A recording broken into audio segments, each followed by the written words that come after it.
Hello po sa inyong lahat mga ka-crypto. Ako po si Pinoy Crypto Trader at sa video na ito ay atin pong pag-uusapan ang aking technical analysis dito po kay Shiba Inu ngayon pong July 8 taong 2024. At ayan, nandito po tayo sa kanyang daily chart time frame kung saan ay kahapon ay nagkaroon po siya ng isang false breakout. Tumagos po siya rito sa upper portion ng ating pattern nitong nakalipas po na July 6. Pero kahapon ay bumalik po siya dito sa loob ng ating pattern na ito. Ito po ay isang descending wedge pattern na binubuo ng dalawang kulay puti na linya. Kaya ayan, nakaranas siya ng false breakout at ito po yung sinasabi ko sa technical analysis natin kahapon kung saan ay maski nakaranas po siya ng breakout dito ay mukhang malabo po siyang magpatuloy sa kanyang pag-angat sa presyo sapagkat meron po tayong isang matibay rito na nakaharang na resistance line at saka maliban po dyan ay nananatiling bearish pa rin yung mga signal natin dito sa ating mga indicators dito. Kaya ayan yung ating Hall Street indicator ay ayan po kulay red at medyo mataba pa rin yung kanyang pangangatawan. Ibig pong sabihin ay bearish na bearish pa rin po yung kalagayan nitong si Shiba Inu. At maliban po rito ay nandito po sa ibaba. Yan, nabubuo po rito sa ibaba yung ating mga QQE pars. At yan, kulay gray na po siya. Ibig pong sabihin ay ayan, posible po siyang mag-consolidate dito. Kapag kulay gray po siya ay ang posibleng mangyayari rito ay posibleng mag-consolidate siya or magsa-sideways siya dito sa pagitan ng major resistance line natin dito at saka major support line dito sa ibaba.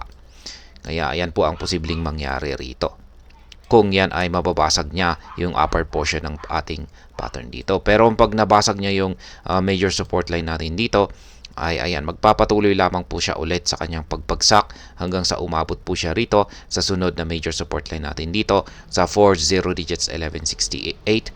Kaya yan po ang dahilan kung bakit meron po tayong nakaabang rito na isang buy pending order.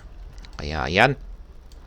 Ngayon ay kung mapapansin po natin ay ipit na po ang ginagalawan ngayon ni Shiba Inu. Yan, kasi meron pong yan yung upper portion ng ating pattern dito na nagsisilbing trend resistance line at saka ang major support line natin dito sa ibaba. Kaya ipit na po siya. Kaya malamang bukas or baka mamaya ay makakaranas ito ng breakout. Posibleng makakaranas ulit siya ng breakout dito sa upper portion ng ating pattern or dito po sa ibaba. At gaya nga ng aking sinabi kanina, kung pag muli po niyang babasagin ang upper portion ng ating pattern na ito, ay masasabi kong mauuwi lamang po ito sa pagko-consolidate dito. Pero pag mababasag po dito sa ilalim, ay ayan, paghandaan po natin ang kanyang pagpagsak dito sa sunod na major support line natin dito. Kaya yan.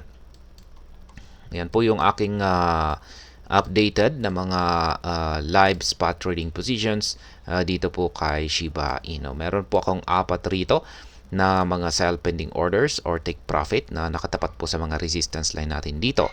At saka 2 buy pending order naman nakatapat sa mga support line natin dito. Yan, maaari po ninyong gayahin yan kung nais po ninyong tularan yung aking simpleng paraan sa pag-trade dito po kay Shiba Inu. Tanggalin na po pala natin ito kasi hindi na natin yan magagamit sa ngayon. Kaya ayan, yan po muli yung aking mga live spot trading positions dito kay Shiba Inu. Sa mga bago lamang po rito, check na lamang po ninyo ang description ng video na ito para malaman kung anong platform at mga indicators ang ginagamit ko rito. At hanggang dito na lamang po tayo sa video na ito mga ka-crypto. Marami pong salamat sa panonood. Ingat po tayo lagi at God bless po sa ating lahat.